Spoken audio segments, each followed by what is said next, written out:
El Ministerio Apostólico de Enseñanza y Predicación Rema Internacional presenta hoy al Reverendo Fernando García Sotomayor con la proclamación de las buenas nuevas de Dios para tu vida. El mensaje de ayer, el mensaje de hoy y el mensaje para la eternidad a los que tienen hambre y sed de la palabra de Dios. Un querigma de Dios para el que oiga, el que tiene oídos para oír.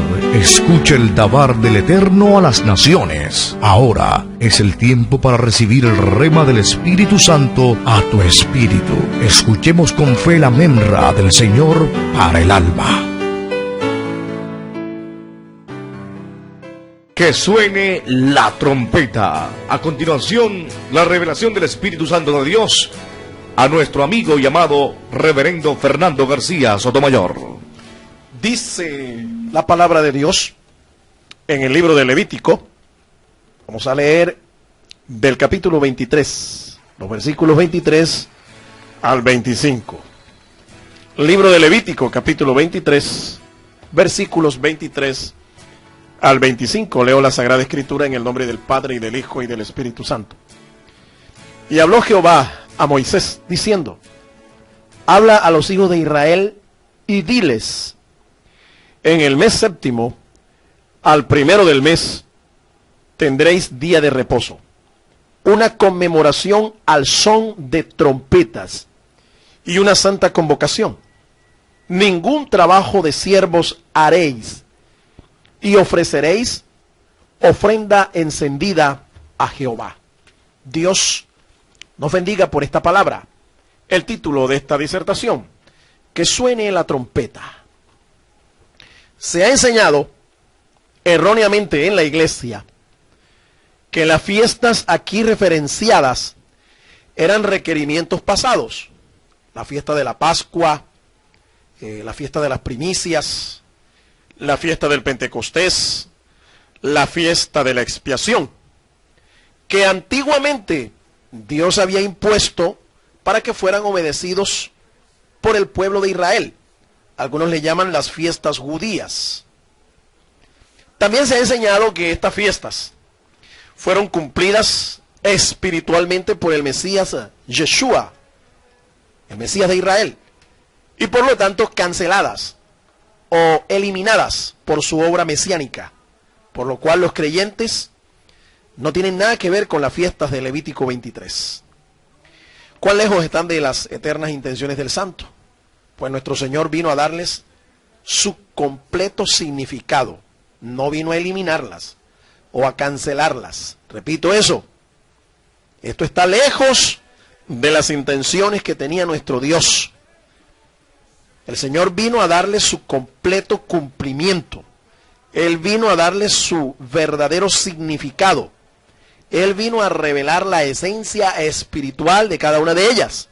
Como dijimos, esta fiesta, la fiesta de las trompetas, es una convocación santa hecha por el Eterno para que el pueblo del Señor conmemore y se reúna en asamblea a escuchar teruá, el shofar, el sonido del cuerno de carnero.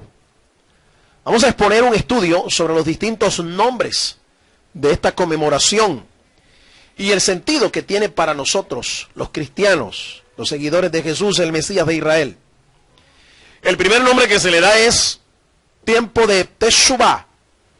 Tiempo de Teshuvah. Este era un tiempo de contrición, un tiempo de arrepentimiento, y era preparatorio para la celebración del día de la expiación. Este tiempo preparatorio eran 10 días a partir de la fecha. 10 días que son para nosotros los cristianos un tipo del juicio a las naciones. Recuerde usted que cuando el Señor Jesucristo venga, antes de que Él establezca el reino milenial, las naciones serán juzgadas. En el Evangelio de Mateo capítulo 25, dice la palabra de Dios, desde el versículo 31 al 46. Mateo 25, 31 al 46. Cuando el Hijo del Hombre venga en su gloria, y todos los santos ángeles con él, entonces se sentará en su trono de gloria. Y serán reunidas delante de él todas las naciones, y apartará los unos de los otros, como aparta el pastor las ovejas de los cabritos. Y pondrá las ovejas a su derecha, y los cabritos a su izquierda. Entonces el rey dirá a los de su derecha: venid, benditos de mi Padre, heredad del reino preparado para vosotros desde la fundación del mundo. Porque tuve hambre y me disteis de comer, tuve sed y me disteis de beber, fui forastero y me regocijasteis, o me recogisteis. Estuve desnudo y me cubristeis, enfermo y me visitasteis, en la cárcel y vinisteis a mí. Entonces los justos le responderán diciendo: Señor, ¿cuándo te vimos hambriento y te sustentamos, o sediento y te dimos de beber? ¿Y cuándo te vimos forastero y te recogimos, o desnudo y te cubrimos? ¿O cuándo te vimos enfermo o en la cárcel y vinimos a ti? Y respondiendo el rey les dirá: de cierto os digo que en cuanto lo hicisteis a uno de estos mis hermanos más pequeños, a mí lo hicisteis. Entonces dirá también a los de la izquierda: apartaos de mí, malditos, al fuego eterno preparado para el diablo y sus ángeles. Porque tuve hambre y no me disteis de comer, tuve sed y no me disteis de beber, fui forastero y no me recogisteis, estuve desnudo y no me cubristeis, enfermo y en la cárcel y no me visitasteis. Entonces también ellos le responderán diciendo: Señor, ¿cuándo te vimos hambriento, sediento, forastero, desnudo, enfermo en la cárcel y no te servimos? Entonces les responderá diciendo: de cierto os digo que en cuanto no lo hicisteis a uno de estos más pequeños, tampoco a mí lo hicisteis. E irán estos al castigo eterno y los justos a la vida eterna. Estos 10 días, que son un tiempo de arrepentimiento, de contrición, un tiempo preparatorio para la celebración del día de la expiación, que se celebra inmediatamente después, son, repito, un tipo del tiempo del juicio a las naciones que nuestro Señor realizará antes que establezca su reino milenial. Ahora, este verdadero arrepentimiento implica confesar nuestros pecados de rodillas al Señor.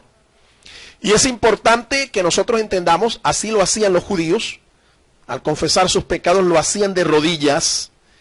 Esto ilustra principalmente la humillación que se debe tener delante del Señor al pedir perdón por nuestras faltas. Pero lo más importante realmente no es la posición del cuerpo que usted adopte. Lo más importante es la actitud del corazón.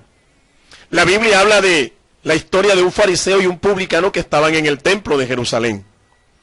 Y aquel fariseo miraba al publicano y, puesto en pie, este fariseo decía a Dios los méritos que tenía y por los cuales él quería alcanzar el perdón y la justificación delante de Dios. Él decía cosas como estas: gracias, Señor, porque yo no soy como ese publicano, un pecador. Gracias, Señor, porque yo pago mis diezmos. Gracias, Señor, porque yo ayuno. Y dice la Escritura que el publicano ni siquiera se atrevía a levantar la cabeza, y con el rostro allí enterrado en el pecho, con un corazón contrito y humillado, solo decía al Señor: sé propicio a mí, pecador.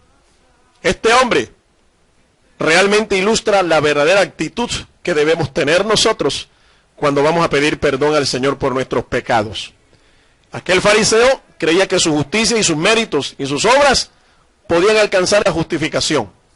El Señor preguntó al final, después de contar esta historia, ¿cuál de los dos salió justificado? No hay que saber mucha Biblia, no hay que saber mucha teología para saber que el que salió justificado del templo fue el publicano. ¿Debido a qué? A su actitud de corazón. Las Escrituras una y otra vez revelan que al corazón contrito y humillado Dios no desprecia. Un verdadero arrepentimiento implica renunciar a conductas equivocadas, caminos equivocados, actitudes equivocadas, obras equivocadas. Eso es arrepentirse. Dice, no es sencillamente sentir dolor o contrición o remordimiento por una falta, por un hecho, por un pecado. No, implica renunciar a estas cosas. La Escritura dice: el que encubre su pecado lo hará, mas el que los confiesa y se aparta alcanzará misericordia. Un verdadero arrepentimiento implica entonces limpiar también nuestros pensamientos, nuestra mente. Nuestra mente muchas veces es invadida con pensamientos nocivos, pensamientos oscuros, pensamientos lascivos, pensamientos negros. Por eso es bueno hacer higiene mental, hacer lo que dice el apóstol Pablo, pensar en todo lo que es justo, en todo lo que es amable, en todo lo que es virtuoso, en todo lo que tiene buen nombre. Esto proporcionará a nuestra mente higiene mental, pensamientos limpios, pensamientos sanos. Cuando usted está arrepintiéndose, ese arrepentimiento implica también limpiar su mente, limpiar sus pensamientos. El arrepentimiento también enunciará la culpa por pecados pasados. Déjeme explicarle esto. Hay gente que no ha entendido que cuando el Señor perdonó nuestros pecados por los méritos de la sangre de Jesús derramada ahí en la cruz del Calvario, no entiende que también ha sido libre y ha sido perdonado por las consecuencias de ese pecado. Es decir, la culpa, no solo el pecado, sino la culpa. Y hay gente que se vive arrepintiendo de pecados pasados, pecados que ya Dios perdonó, pecados que ya Dios limpió. Entonces se viven limpiando en la mañana, en el mediodía y en la tarde. Déjeme decirle, hermano, hay que entender que la obra expiatoria de nuestro Señor es una vez y para siempre. Y que aunque nosotros, por debilidad, por flaqueza, por ignorancia, pecamos, usted no tiene que recurrir otra vez a la cruz. Usted lo que tiene que recurrir es al trono para alcanzar misericordia. El recurrir otra vez a la cruz implica sacrificar a Jesucristo cada vez que usted peca y se arrepiente. Pero cuando usted peca, ya siendo cristiano, ya siendo un creyente expiado en sus pecados, usted tiene que acudir es al trono de la gracia para encontrar en el trono verdadera misericordia, encontrar en el trono del Señor perdón de la culpa. La culpa es un complejo que a muchos no deja caminar, es como una cadena, como un lastre que no le deja avanzar en la vida cristiana. El arrepentimiento debe ir acompañado de la lectura o recitación de la oración que los judíos llaman los 13 atributos del Eterno. Esto es una oración. Ahora, ellos lo hacían. Ellos se arrepentían de sus pecados y recitaban los 13 atributos del Eterno, una especie de composición poética. Esos 13 atributos del Eterno son mencionados en el libro de Éxodo, el capítulo 34. Allí se mencionan cuáles son esos 13 atributos del Eterno. Éxodo capítulo 34, versículos 5 al 7. Y dice así la palabra de Dios. Repito, Éxodo 34, versículos 5 al 7. Y Jehová descendió en la nube y estuvo allí con él, proclamando el nombre de Jehová. Estuvo con Moisés. En el contexto se explica que fue una aparición de la gloria del Señor, de la Shekinah del Señor.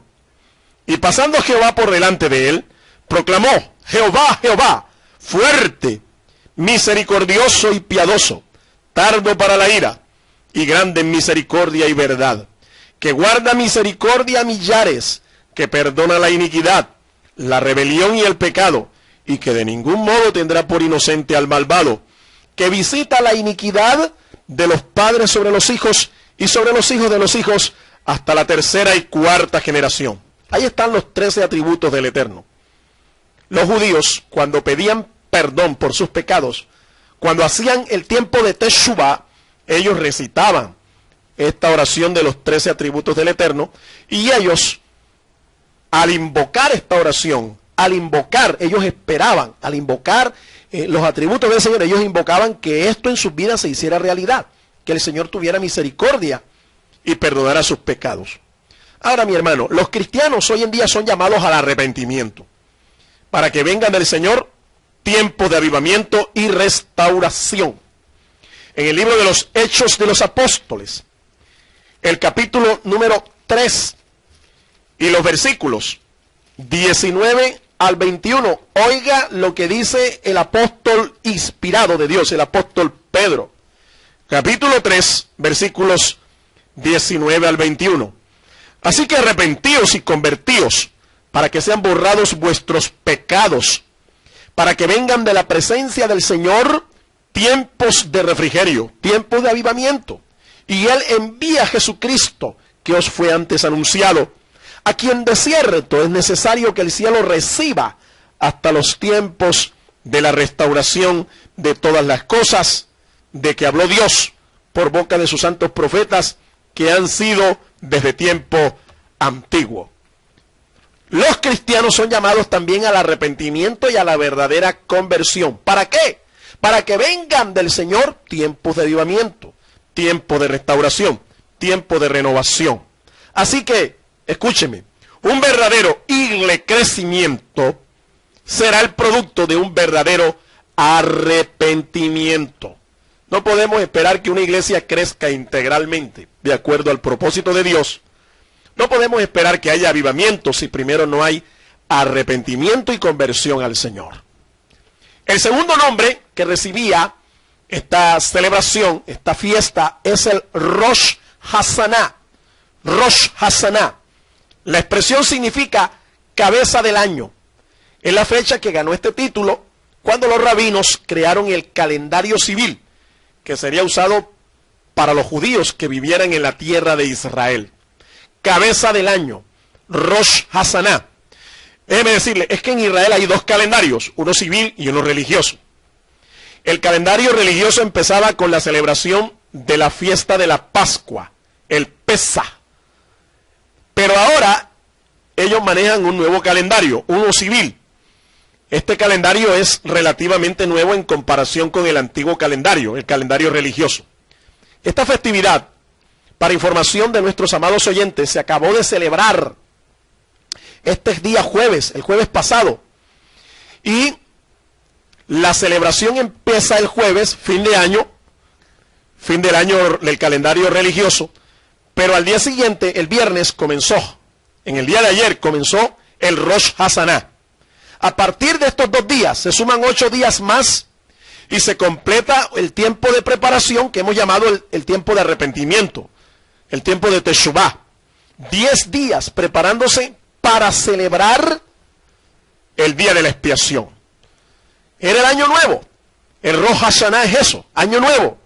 Ellos invocaban una vida nueva y era celebrado por la comunidad judía dentro y fuera de Israel, dentro de su calendario religioso. Año nuevo. Por eso usted vio en televisión y en algunos reportes noticiosos que el calendario o el año judío terminaba. Termina el calendario, el nuevo calendario, el año civil termina allí con Rosh Hashanah e inicia cabeza de año, un nuevo año. Y están ellos durante este tiempo, actualmente, hoy sería el tercer día, hoy sábado, sería el tercer día. Les quedarían 7 días más y dentro de una semana, 7 días, celebran el Yom Kippur, el día de la expiación. Para nosotros los cristianos ha empezado una nueva vida, un nuevo año, un año de gracia. ¿Cuándo? El día que recibimos a Jesús como nuestro Señor y Salvador. Ese día comenzó para nosotros novedad de vida, una vida nueva en el Señor. Por eso Pablo decía, de modo que si alguno está en Cristo, nueva criatura es, las cosas viejas pasaron, he aquí todas son hechas nuevas. Verdaderamente el lema que nosotros los occidentales decimos cuando llega un 31 de diciembre, es decir, la fecha en que termina nuestro calendario, nuestro año, nosotros decimos año nuevo, vida nueva. Esto se cumple cuando verdaderamente usted hace teshuvah, hace arrepentimiento, confiesa sus pecados al Señor y entonces es renovado o incrustado o inicia una nueva vida. Año nuevo, vida nueva. El tercer nombre con el que se conoce esta festividad es el Yom Teruah. Yom Teruah. Teruah es un vocablo hebreo, es un grito de guerra, es un tiempo de gozo, es el estruendo que se hace con el cuerno, con el chopar, con la trompeta. Teruah nos habla del poder de la alabanza. En el Salmo 22, el versículo 3, nos dice el salmista que Dios habita en medio de las alabanzas de su pueblo. La alabanza es poder de Dios. La alabanza desata el poder de Dios, porque la presencia de Dios está allí en medio de la alabanza. Bendito sea el nombre de nuestro Dios. Eso lo dice el Salmo 22 y el versículo 3. Pero tú eres santo, tú que habitas entre las alabanzas de Israel. Aquí la palabra alabanza es la palabra teruá, una alabanza fuerte y que era acompañada del sonido del shofar, el sonido de la trompeta, pero no una trompeta metálica, sino un cuerno que se preparaba y se ejecutaba con sonidos especiales, anunciando un grito de guerra, anunciando un tiempo de gozo, anunciando estruendosamente la victoria del Señor. Teruá también nos habla del poder de la proclamación de la palabra. Cuando nosotros predicamos la palabra, escúchame, nosotros estamos proclamando a los cuatro vientos el dabar del Eterno. Estamos predicando el rema de Dios. Por lo tanto, este es un día de despertamiento, un llamado a arreglar las cuentas con el Señor. Los cristianos también son llamados a despertar del sueño espiritual por la palabra. Escucha lo que dice el apóstol inspirado, Pablo, escribiéndole a la comunidad de Tesalónica, su primera carta. Dice en el capítulo 4, primera carta del apóstol Pablo a los tesalonicenses. Vamos a leer los versículos 13 hasta el versículo 18. Dice así la palabra de Dios: tampoco queremos, hermanos, que ignoréis acerca de los que duermen, para que no os entristezcáis como los otros que no tienen esperanza.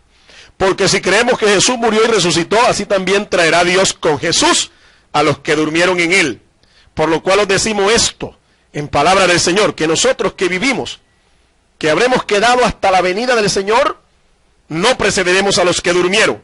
Porque el Señor mismo, con voz de mando, con voz de arcángel y con trompeta de Dios, descenderá del cielo, y los muertos en Cristo resucitarán primero. Luego nosotros, los que vivimos, los que hayamos quedado, seremos arrebatados juntamente con ellos en las nubes, para recibir al Señor en el aire, y así estaremos siempre con el Señor. Por tanto, alentaos los unos a los otros con estas palabras. Aquí hay una exhortación, y ojo, aquí hay una especie de ligazón del Yom Teruá, el día de las trompetas, la celebración o fiesta de las trompetas, con la aparición de nuestro Señor Jesucristo en el cielo para llevar a su iglesia, lo que nosotros llamamos el arrebatamiento, el rapto de la iglesia. Número 4, el cuarto nombre con el que se conoce esta festividad es con el nombre de Yom Hadin, día del juicio. Yom Hadin, día del juicio. Los rabinos pensaban que 3 grandes libros eran abiertos en el cielo y que el Señor, el juez todopoderoso, juzga con base en esos libros a cada ser humano. Durante este juicio, los muertos se levantarán para enfrentar al anciano de días. Este día está conectado con el gran día de la resurrección. En el libro del profeta Daniel hay una referencia bíblica que nos habla de este día. Daniel capítulo 7, vamos a leer allí del profeta, inspirado del Ruach HaKodesh, del Espíritu Santo de Dios, el versículo 10 del capítulo 7, y dice así la escritura: un río de fuego procedía y salía de delante de él, millares de millares le servían, y millones de millones asistían delante de él. El juez se sentó, y los libros fueron abiertos. En el mismo capítulo 12 de la profecía de Daniel, los versículos 2 y 3, dice así la palabra de Dios: y muchos de los que duermen en el polvo de la tierra serán despertados, unos para vida eterna y otros para vergüenza y confusión perpetua. Los entendidos resplandecerán como el resplandor del firmamento, y los que enseñan la justicia a la multitud como las estrellas a perpetua eternidad. Escúcheme, los cristianos seremos llamados a juzgar a los que rechazaron al Señor al final de los tiempos. En el juicio final, el juicio del gran trono blanco, dice el apóstol Juan en su profecía del capítulo 20 de Apocalipsis, los versículos 11 en adelante. Dice así la Sagrada Escritura. Y vi un gran trono blanco y al que estaba sentado en él, de delante del cual huyeron la tierra y el cielo, y ningún lugar se encontró para ellos. Y vi a los muertos grandes y pequeños de pie ante Dios, y los libros fueron abiertos, y otro libro fue abierto, el cual es el libro de la vida. Y fueron juzgados los muertos por las cosas que estaban escritas en los libros según sus obras. Este es un día de juicio. Escúcheme, un día de juicio. Ahora, los rabinos lo asocian con el día del juicio final. Nosotros los cristianos sabemos que hay un juicio que se establecerá o se llevará a cabo antes del establecimiento del reino milenial. Ese es el juicio a las naciones. Pero este juicio nada tiene que ver con la salvación. Lo que determina es la entrada o no de aquellos que fueron benignos, fueron solidarios con el pueblo de Israel durante los tiempos de persecución del pueblo que ha sufrido el pueblo judío. Las naciones, la gente que sea solidaria con el pueblo de Israel tendrá una recompensa, el poder entrar al reino mesiánico que durará 1000 años. Pero el juicio al que nos estamos refiriendo nosotros aquí en el libro de Apocalipsis es el juicio final. El juicio final, el juicio del gran trono blanco. Los cristianos seremos llamados a juzgar a todos los que rechazaron al Señor al final de los tiempos, en este juicio del gran trono blanco. Es indudable que este tiempo de juicio está asociado con el Yom Teruah. Note usted que cuando el Señor venga por su iglesia, el pasaje del apóstol Pablo a los tesalonicenses dice, con voz de trompeta, con trompeta de Dios, con voz de arcángel.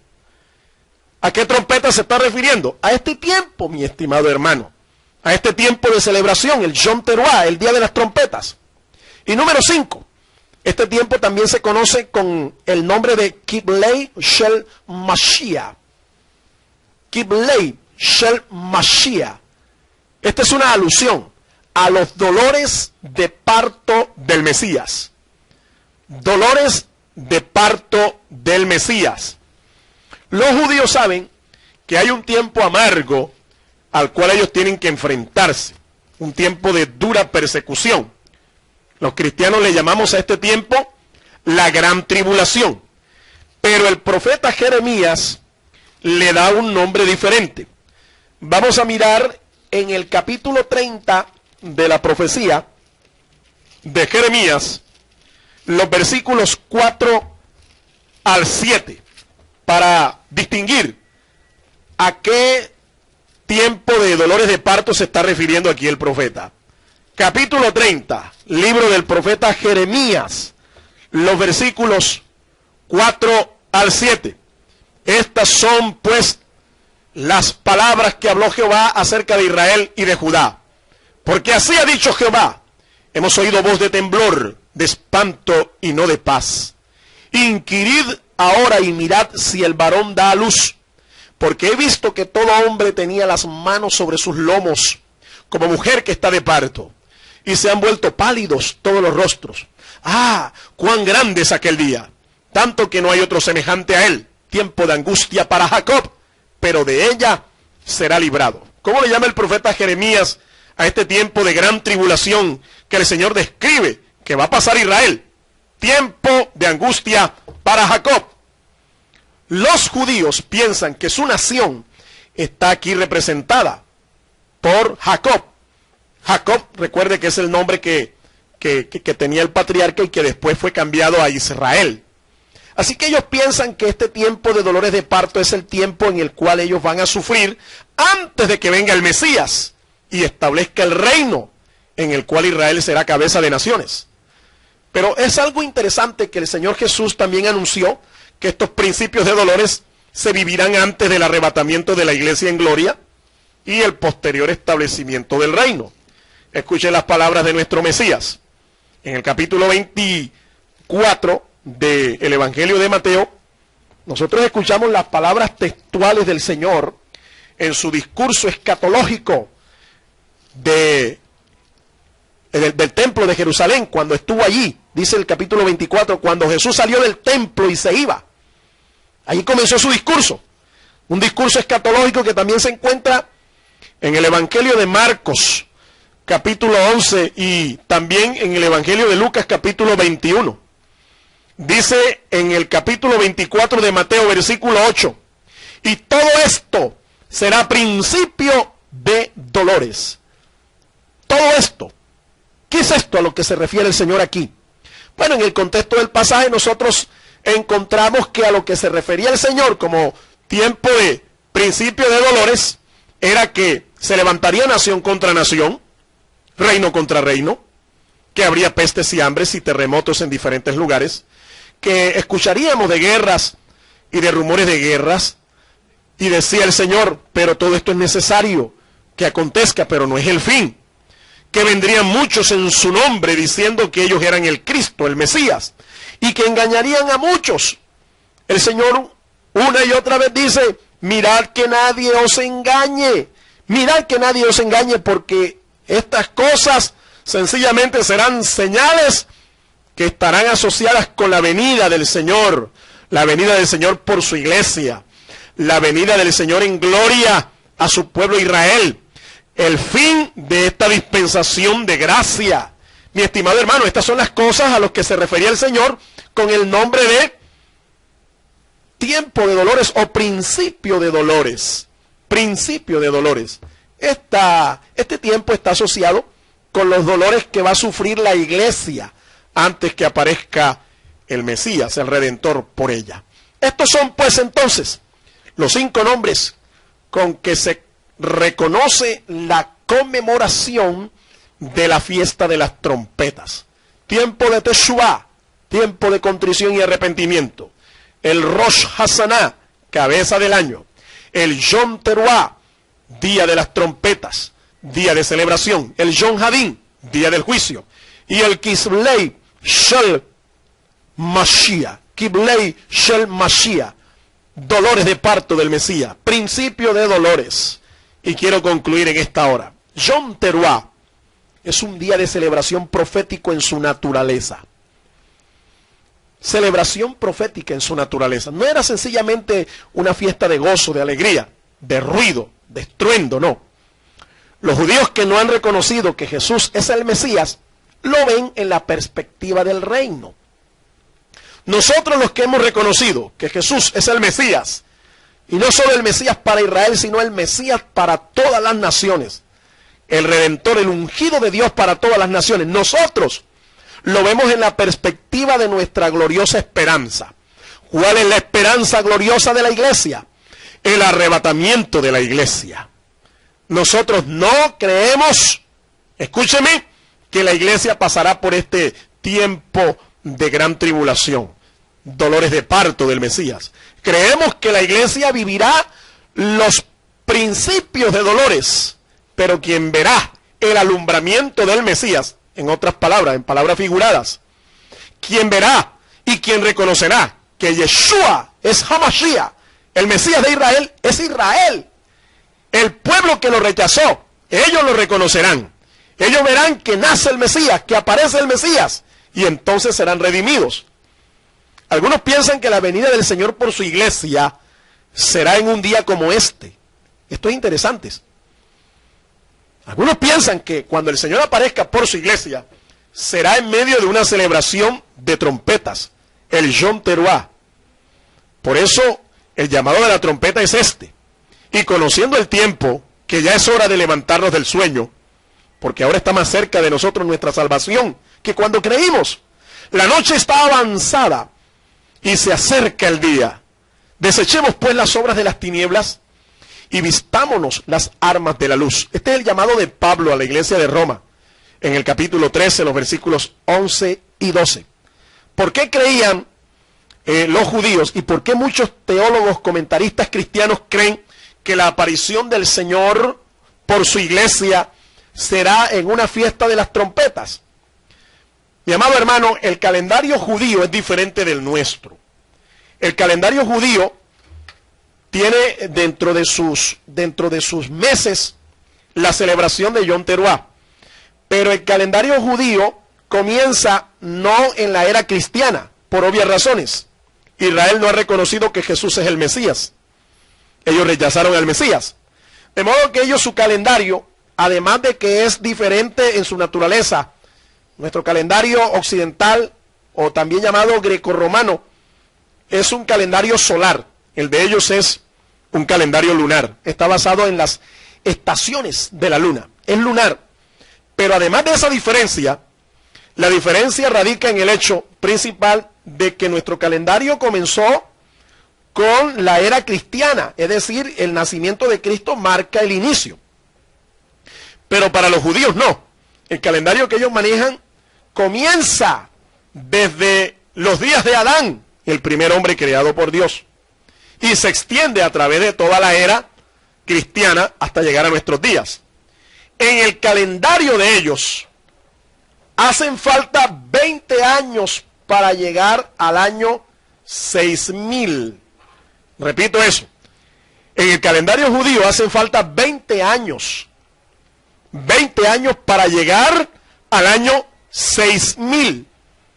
Cuando eso llegue al año 6000, ellos entenderán que los tiempos han terminado para el hombre y empieza ahora la edad mesiánica, es decir, el reino milenial, 1000 años, y se completarán 7000 años, los días del Señor, los días en que Él creó todas las cosas.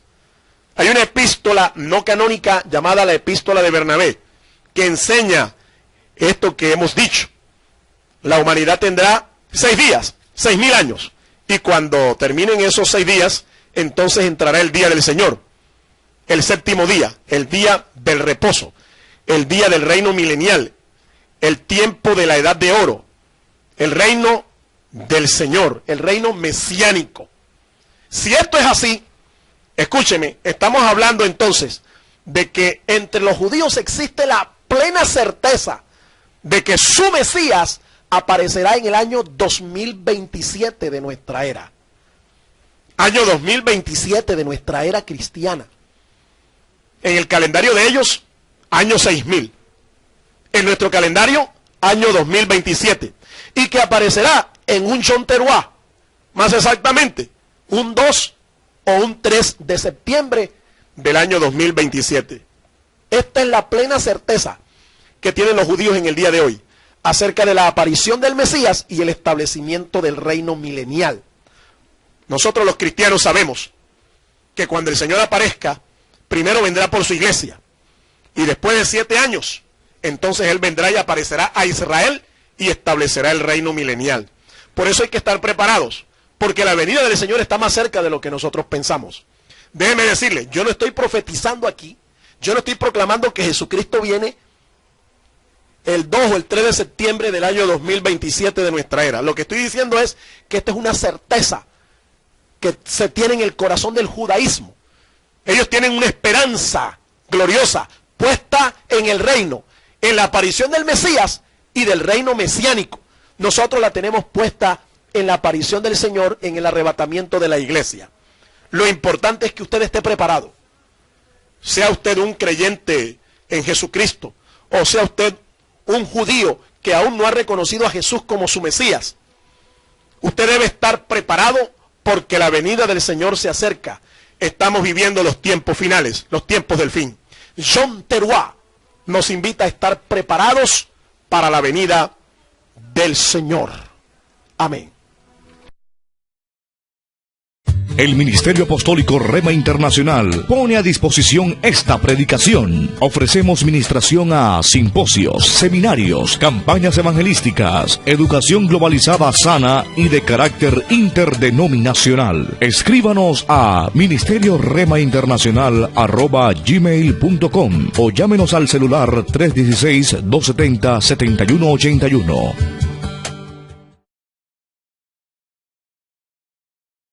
El Ministerio Apostólico de Enseñanza y Predicación Rema Internacional presenta hoy al reverendo Fernando García Sotomayor con la proclamación de las buenas nuevas de Dios para tu vida. El mensaje de ayer. el mensaje de hoy y el mensaje para la eternidad a los que tienen hambre y sed de la palabra de Dios. Un querigma de Dios para el que oiga, el que tiene oídos para oír. Escuche el dabar del Eterno a las naciones. Ahora es el tiempo para recibir el rema del Espíritu Santo a tu espíritu. Escuchemos con fe la memra del Señor para el alma.